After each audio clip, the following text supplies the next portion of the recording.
everyone, welcome to another episode of Weekly Hope this week. I'm Kirsten Haglund, the host of this show, and it is a joy to be here with you. Thank you so much for joining us. I'm here with my unofficial co-host of the show, Miss Elsa, who says hello. She just woke up from her nap, so she's a little bit sleepy, but hopefully all of you are wide awake because we have got a really, really cool show for you today. If you're joining us for the first time, I'll just explain a little bit about what Weekly Hope is. So we have this Facebook Live series where we bring on clinicians, experts, advocates, authors, people with recovery stories from a wide spectrum of different eating disorder experiences. And we like to bring them on this show to talk with them, to get their insights and their wisdom and their story and their clinical expertise, and give that as a gift to you. So that's what we are all about. We encourage you to be engaged and get involved in this conversation. So, we want you to comment, to introduce yourself, to say hello, tell us your name, where you're signing in from, and feel free to ask your questions, offer your comments, your stories throughout the show in the comments section. It's really, really important to us that this is conversational. And also, we are just so privileged to be able to have some really, really top leading experts in the field come on here, and we want you to have the opportunity to ask them really great questions. So feel free, do not be shy to put a comment or a question or say hello in the comments below as we go, and you can be a part of this conversation. So today we've got some really, really cool women joining us from outside of the United States. They're coming to us today from Brazil, and this is really, really neat. I think it's important to recognize that eating disorders are a global problem. Obviously, Eating Disorder Hope as a company, as an organization, started in the United States, and I myself am American, but one of the richest experiences that I have had in any kind of advocacy or speaking or any work that I've done is, working with people not only from the United States, but outside of America, and to really realize and recognize that this is an issue that affects men and women all around the globe. It doesn't matter their wealth, it does not matter their culture, their ethnic background, their skin color, their race, ethnicity. It does not matter. None of those things matter. Eating disorders affect and can affect anyone and everyone. So I think it's very, very important to offer an international perspective on this. And so today we're going to speak specifically with women from Brazil that are working hard and are in the fight there. We're going to hear a little bit about the work that they do, the population that they work with, and we're going to talk specifically about the dangers of dieting as well. So a lot to cover, but without any further ado, I'd like to bring in our guests, and they are right there on the other side of the screen, Tamara and Dr. Brunstein. So I'm going to give them the whole screen actually, so that you can see all of them. So we have got Tamara, who is a nutritionist, and Dr. Miriam Brunstein, and they are both experts in the field, and we are going to talk to them a little bit about dieting and an international perspective on eating disorders. So welcome to both of you. Thank you. Thank you very much. Yeah, it's so great to see you. And why don't you tell Tamara or Dr. Brunstein, why don't you tell our viewers where in Brazil exactly you are joining us from today? We are speaking from the University Hospital of Porto Alegre, of the Federal University of Porto Alegre, which is in the south of Brazil. It's the most southern state in Brazil, which is called Rio Grande do Sul, and we live in the capital of the state, which is named Porto Alegre. Wonderful, cool, really, really nice. And I'm now, for us it's September and it's fall, but you're down in the Southern Hemisphere, so is it spring there for you? Yes. Oh, okay, wonderful. Yeah. So it's almost like beach weather, right? Or is it already beach weather? Yeah, it's warm weather. Oh, good, wonderful.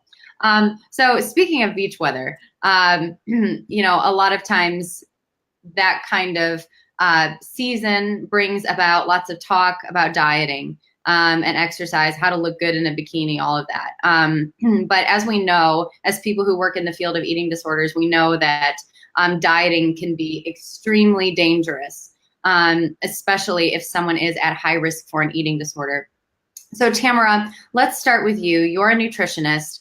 You work in this every day. I think that a lot of people would ask, who are not familiar with eating disorders, would say, is it possible to diet without developing an eating disorder? Actually, I think it's important to know that the word diet have a lot of meanings. So the meaning that we are conversation in this interview is with the goal to lose weight and consequently eat less. So I work with intuitive eating, mindful eating, health at every size approach. So a lot of health professionals prescribe diets for persons that are vulnerable to start an eating disorder, but it's not the only factor, because we know eating disorders, the cause is a lot of factors like genetic, cultural, environment, and diet only is a risk. But there is a lot of people that start a diet and do not start an eating disorder. Yeah. Because the person needs to be vulnerable too. Yeah, absolutely. So how do diets specifically set people up to develop an eating disorder if they are in fact vulnerable? Like you said, it's that perfect storm of factors where they have maybe the circumstances, the genetics, as you mentioned, and then they go on a diet. What goes on in the mind of someone when they get put on this very restrictive or very rigid diet lifestyle? Well, I think we live in a world that is very difficult, because one side we have a lot of food for a very cheaper price. That the food is very caloric, and you can eat a lot. And the other hand, we have oppression. The women more than men. You need to be thinner. You need to be beauty. And I think the secret is to find a balance between a lot of food and be thinner, be beauty. And I think some persons think that the body is the most important thing in the world, and if you don't be thinner, the things will not going right for you, and this is a big problem, because the person start I don't go to the beach, I don't have a boyfriend because I'm fat, and this is a problem that we need to deconstruct, I think. Yeah, absolutely. Can you talk about specifically how dieting messages are harmful to young girls, adolescents, girls that are just coming into puberty? Yes, I think young girls is more vulnerable. Yeah, I think it's an issue very important that in Brazil we have we have a very, very extensive seashore. yes. So we're a tropical country, and we have a culture of exposing the body a lot, in general. And so this pressure to be thinner, slimmer, and to be beautiful, it's very, very hard here for the adolescent girls. Yeah, and I want to touch on that pressure to be beautiful in just a little bit, because it's a really interesting cultural thing, I think. And so how do you think that a diet has an effect on the metabolism? Because I was talking with a nutritionist a couple weeks ago and talking about how a lot of people go on a diet in order to lose weight, but the diet ends up harming their internal organs or messing up their metabolism, so they actually end up gaining more weight afterward, after they get off of a diet, or it messes up their internal mechanisms and systems, so they can't get back to a place where their body just is what it is naturally. Yes, because when you start a diet and you start to lose weight, you lose fat and you lose muscle mass. Okay, and then when you weight gain again, you only get fat. So your metabolism is stressed, and you need to eat food in the smaller smaller forever. Yeah. Whoever they need to have a smaller, less caloric diet. Yeah. Is dieting as an obsessive thing in Brazil as it is in the United States? Because here it's like, it's just everywhere constantly. Yeah. Brazil is the second country in plastic surgery right after the United States. Wow. You know, in plastic surgery, you know. Yeah. Yes. We are very, very devoted to this bodybuilding. Yeah. And we have lots of models also from Brazil. You know, in our region, like Gisele Bündchen, she's from our region, and we have lots of. This is the dream of many Brazilian girls to go modeling. Yes, and some girls they don't eat anything to be in the standard, because the diet industry doesn't care if you have to need only eat salad or don't eat to be in the standard, but the standard actual nowadays you don't how can I say, you have to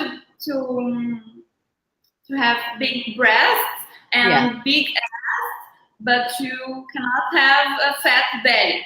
So it's how is that possible? Yeah. Yeah. Impossible. Yeah, there are lots of girls with very very slim and sometimes undernourished that put silicone here. Yes. It's very, very common. So it's a very impossible to get without surgery. Yeah. Yes. Yes. Exactly. It's when I was growing up, I did ballet, classical ballet, and there was a very strict body type for that. And what was so interesting is for that very thin body ideal, and then for a model body type, which is very similar, it's naturally existing in 1% of the world's population of women. Like that body type is naturally occurring in 1%. How is that fair for it to be a standard of beauty? Right? Yeah, it's just crazy. Yeah. Get a little bit, we couldn't hear you for I mean, oh, you couldn't hear me? Oh, no, I was just saying, I was just commenting. I wasn't asking a question. I was just commenting and saying that it's a crazy standard of beauty. Because it's possible to have this. Yeah. So, you know, this is a great transition to the second part of the conversation, which is about, you know, your perspective as professionals treating in your specific cultural context. But before I go there, I'd love to know why both of you chose to go into this field to begin with. Tamara, we'd start with you. Okay. When I finished school here, school. Yeah, okay. High school. Yes, high school for the United States called school, high school, and high school. I know, faculty, your graduation, when you graduated in university. Yes, okay. When I started at university, I don't know if I studied nutrition or psychology. So I always, okay. So I always liked psychology, and now I study psychology, but my first graduate is nutrition. So I always think both courses complement each other, they work together. And I had the honor to meet Dr. Brewster here in hospital.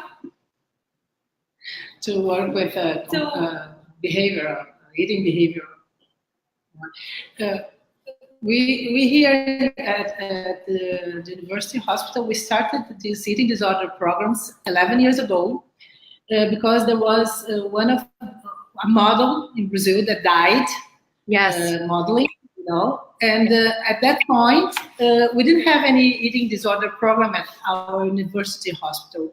But then we have this psychiatric unit And 30% of the clients, the patients in that moment, right after the model died, were girls with eating disorders.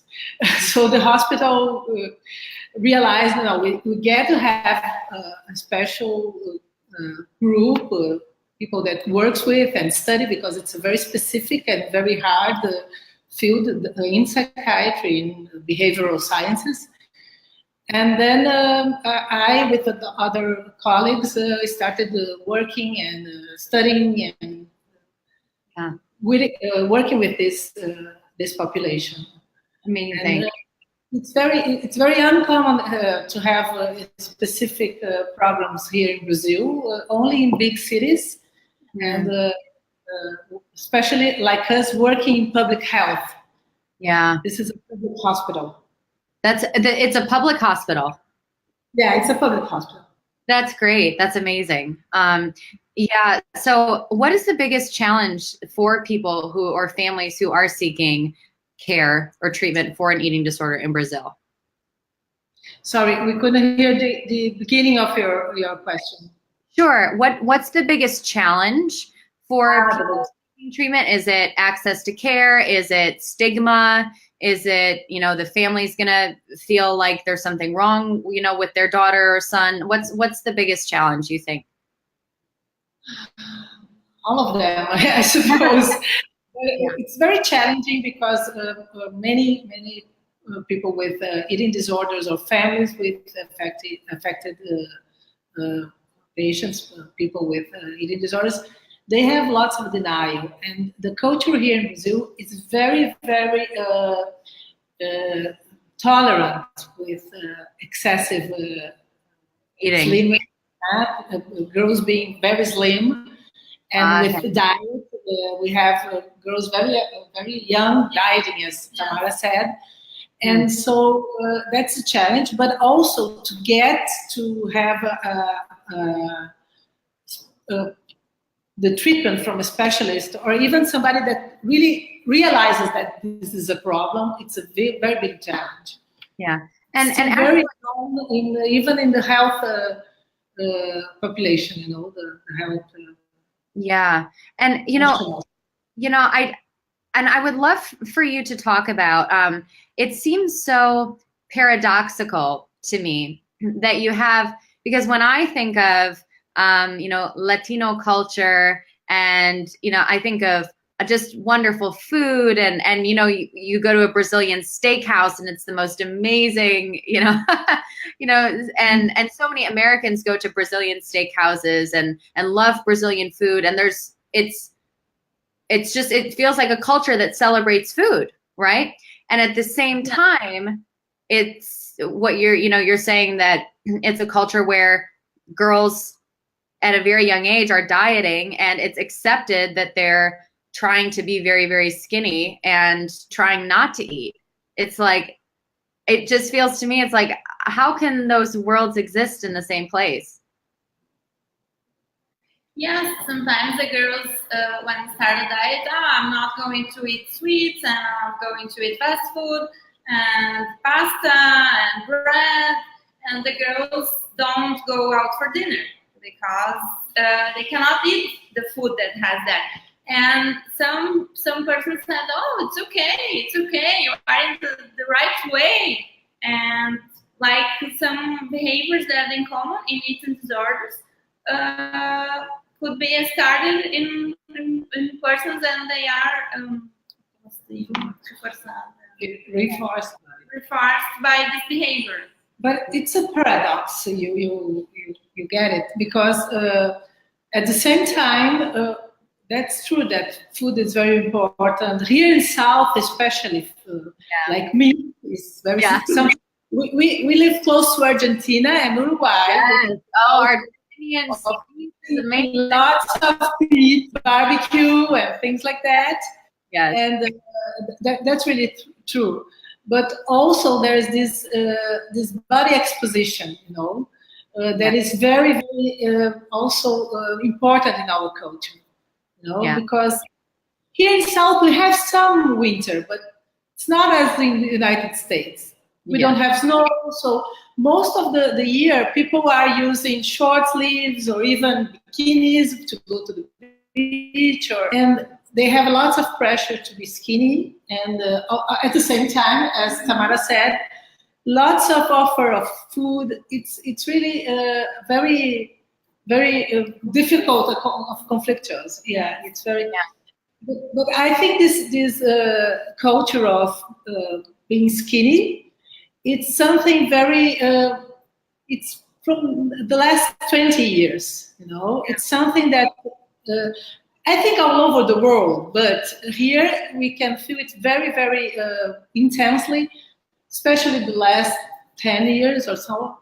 Yeah, and do you think you mentioned that you have had several very, very world famous models who have come from Brazil, and that in some ways it's like, oh, okay, so we can be proud of the people that come from our country and are very successful, but at the same time, that it creates a stereotype, I feel like, that, oh, Brazilian women are this or look like this, and Black women face that too, that Black women look like this, Latino women look like this, white women look like this.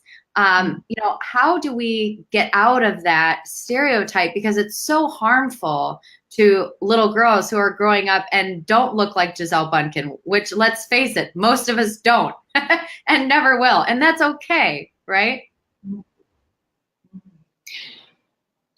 What I usually say to patients and to our students, because here we have graduate students and also a residency in psychiatry.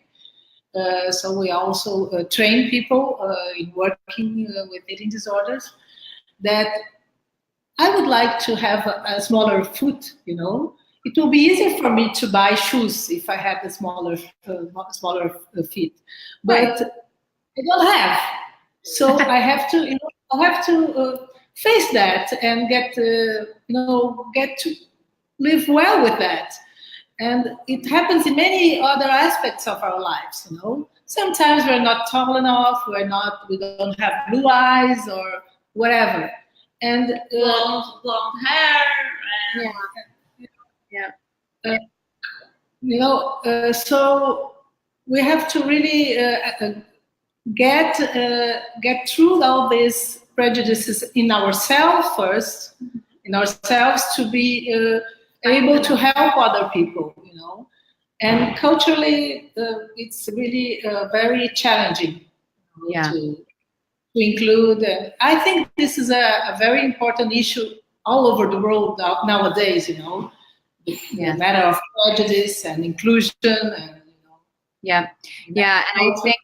and I think that even though having access to social media and media being so global now, of course that's a good thing, but at the same time it's exported what I think is, I feel very strongly that American Western media has negatively impacted a lot of beauty standards around the globe, and that this has become a real problem. And I think that the West should take a lot of responsibility for it. So it's always like a good and a bad thing. It's great that we can connect with people all over the world, but like you pointed out, that this has been a growing problem in the last 10 to 20 years or so. It's exporting beauty standards in a way that maybe wouldn't have happened 100 years ago. Yes, definitely. I think it's very important initiatives as yours, to give a different point of view of the mainstream of the media and the internet, talking about eating disorders, and not only the pathological, bias of that, more about information, psychoeducation, and about what is health food. Not eat only salad and fruits. If you do not have allergy or anything else, you can eat what you want. Just eat in the right portions. It's okay. Yeah. So giving the right information and things like that. Not to have only the bias of this fashion in food also, in eating. Yes, yeah, absolutely. I've heard the phrase "all foods fit," which I love that, meaning just like you said, Tamara, that you can eat anything you want. It's about portion size and it's about quality of the food, right? But our bodies need all different kinds of nutrients in order to survive. That health food, it's really not about the kind of food, but it's the food you eat, the way, and portion sizes, which are so much more indicative. Yeah. Very important. How do you feel after it? Yeah, absolutely. So one last question, and I would love to hear your perspective on how or if the Brazilian government is responding in any way toward, we've talked about modeling in the fashion industry a lot. In other countries, especially here in Europe, there have been BMI standards that have been passed saying girls under an 18 or an 18.5 BMI can't, for example, walk in a runway show. There have been a lot of initiatives to help treat, improve the working conditions of models backstage at shows, working in the industry, this kind of stuff. Also, Australia, you probably know this now, they put little warnings on beauty ads that this is false advertising, etc. What is the Brazilian government doing anything like this and so far? You're like, not so far. No. Yeah. They still, the same. Not thinking about this. We have a huge country with lots of social problems and politics problems, so it's still not in their priority.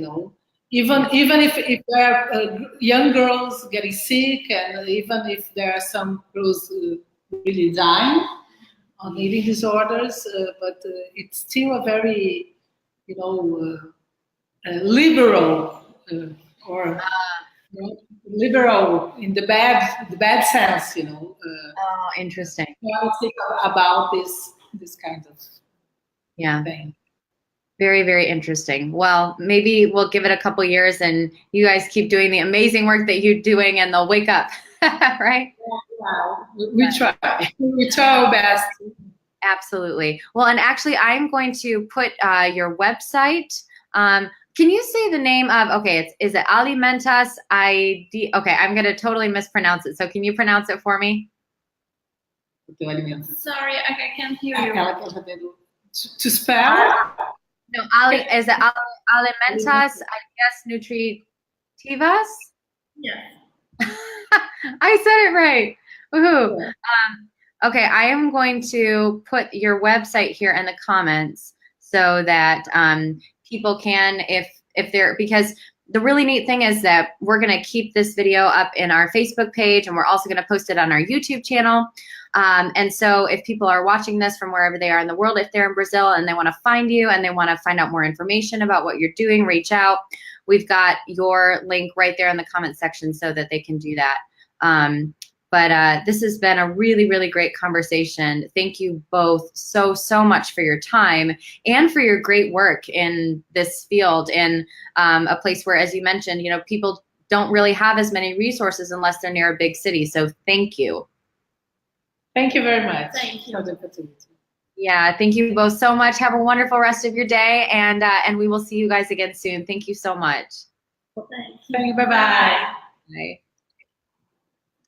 Well, that was Tamara and Dr. Brenstein. Just really, really cool to get their perspective from an international look, especially as it pertains to the situation of women in Brazil, which I just think it is so fascinating that no matter where you go in this world, women are still affected by unrealistic beauty standards. And those beauty standards might be different in Europe versus South America versus islands in the South Pacific versus Africa versus Asia, China, Japan, Southeast Asia. Everywhere there's a different beauty ideal, and yet women still are pressured to look a certain way. And what also I find just so sad is that you have these beautiful, rich, amazing cultures all over the world where food is a big part of that culture. Food is hospitality, food is ritual, food is celebration. You know, food is a part of identifying their cultural history and their cultural identity, and yet eating disorders just come in and zap that. They completely take that form of connection out of a woman's experience. When she's suffering from an eating disorder, she can't be present at a gathering with food.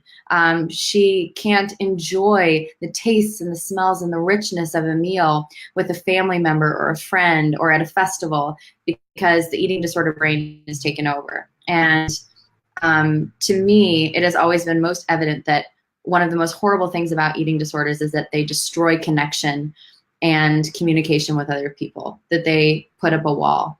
And I think it's super important for us to realize and recognize that eating disorders are not just a Western white girl problem, that they affect men and women both, and they affect people all over the world, no matter where they come from or what their experience is. So super, super great for us to be enlightened to this and to hear their great perspective.